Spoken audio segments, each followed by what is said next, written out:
রহমানির রহিম। কত জায়গায় গেলাম, কত গোর করলাম, কিন্তু এর চেয়ে অসহায় বড় আর মানুষ দেখলাম না। আমরা 11টা গোর করছি, এই গড়টা নিয়ে আমরা 12 নম্বর গড় আমরা ইনশাল্লাহ করতে চাই।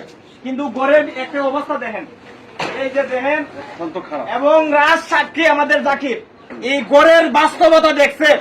মাধবপুরে যদি এই ধরনের গড় এইভাবে থাকে, আমাদের জন্য কলঙ্ক মনে হয়, কষ্ট হয়। বিশেষ করে মানবতার খাতিরে, মানবতার দরজায় আমরা আটকে যাব। জাকির, এই গড়টাকে আমরা কিভাবে করতে পারি?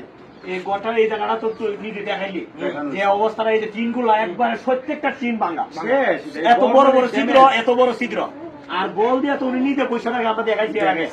আল্লাহ পাক রব্বুল আলামিনের কাছে আমি আশা করি যদি সবাই সহযোগিতা করে ইনশাআল্লাহ একটা ঘর আমরা উপহার দিতে পারবো। অর্থাৎ রাতের বেলা দিনের বেলা একটা ভাত নাই, আবার বৃষ্টি আইলে গড়ের ভিতরে পানি ঢুকে, কখনো বল দিয়ে কখনো পলিথিন, আবার একটা নতুন পলিথিনও না, পুরাতন পলিথিন ময়লা আবর্জনা দিয়া মাখা, এইসব পলিথিন মাথায় দিয়ে রাখে।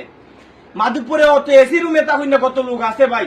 আল্লাহর রাস্তে আপনাদেরকে বলবো ভাই, মাত্র এক বান টিন করে দিলে 5 বান টিন লাগবে, হয়ে যাবে ইনশাল্লাহ।